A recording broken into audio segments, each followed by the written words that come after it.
Hi, this is another Red Chair interview, and I'm really excited to introduce our own Wayne Wu, one of my favorite agents here. Hi. Hi, Wayne. Wayne, first of all, tell everybody a little bit about your background before you were in real estate. Before I came to Keller Williams, I was a police officer. About 25 years total experience, just retired in 2013 and came to work directly for Keller Williams RiverTown after that. In Grand Rapids, is that correct? Correct. Same police force, the whole? Yep, I worked for Grand Rapids Police, worked for the community college as an instructor in the academy, so a little bit of experience. Not gonna lie, I always feel safer when you're in the office. Well, thank you. In light of everything that's been in the news with the tragedy of us all losing a real estate agent, that has brought a lot of safety issues to light. But we know that this is always a concern. This is a heightened awareness right now, but we wanted to have I wanted to have a little conversation with you about some safety tips. And I don't think, obviously we're not going to cover everything in 2 to 3 minutes of our little Red Chair interview, but I hope that you can give us a couple of things, and then maybe we can make this an ongoing conversation about safety in our industry. That would be great. So with regard to what causes a crime to occur, there are essentially 3 elements. You have to have a motivated offender, you have to have an environment that allows for or encourages a criminal behavior, and then you have to have a suitable target. Okay. Now, as realtors, I mean, like you said, the threat is always there. Sometimes we become complacent to it, but we really have control over only 2 of those factors, and one only to a limited extent. So when we are in the field, we're either showing houses or we're at open houses, we have a limited control over our environment.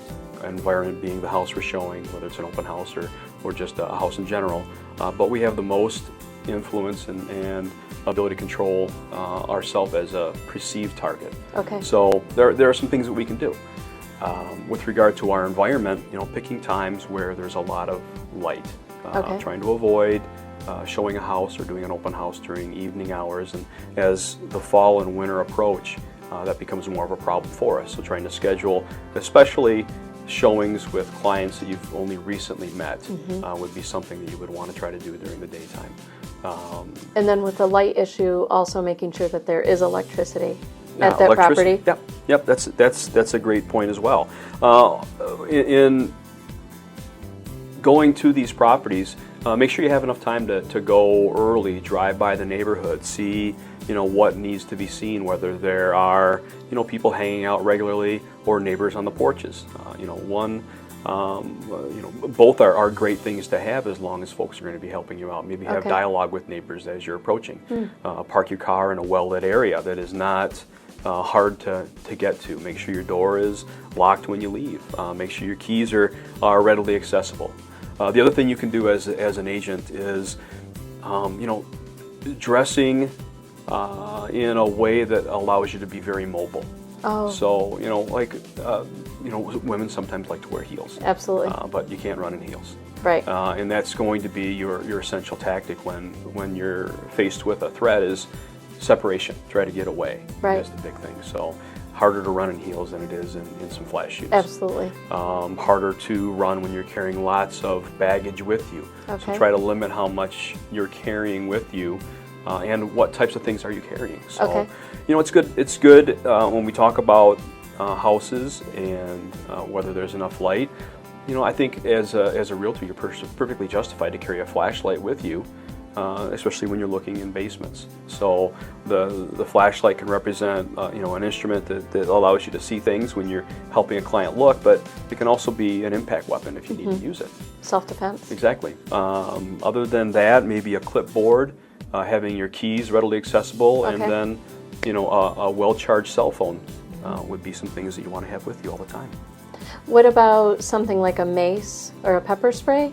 Those are good. The thing with the OC or pepper sprays is knowing how to use them, knowing the capability or the capacity of the OC you're using, what the effective range is, and then how to use it. That's a whole whole different topic that you know, depending on the product that you're using, may be totally different from one OC canister to another. Oh, yeah, I've never even thought about that. Yeah. So the biggest thing is perception. Do you present yourself as a target? Because the folks who are out there that are committing these crimes don't have any minced words about it. They're predators. Right. And they look for the weakest link. And are you presenting yourself as the weakest link, or are you presenting yourself as a very observant and capable individual? Because the path of least resistance is where these folks like to go. Right. And if you are very observant, you know what your surroundings are, you keep your head up, you make eye contact with people, and you look as though you can handle yourself, you're in shape, you walk erect, you're paying attention to your environment, you will make a less desirable target.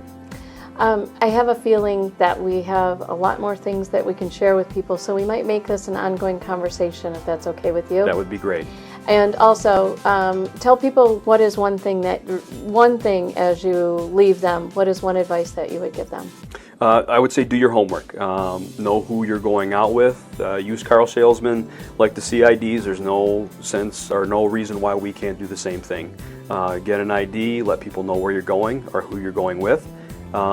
Make sure you have a cell phone with you, dress appropriately, limit the amount of things you're carrying in your hand, and then pay attention to your environment. Thank you, Wayne. I really appreciate you taking the time for us. Thanks for the opportunity.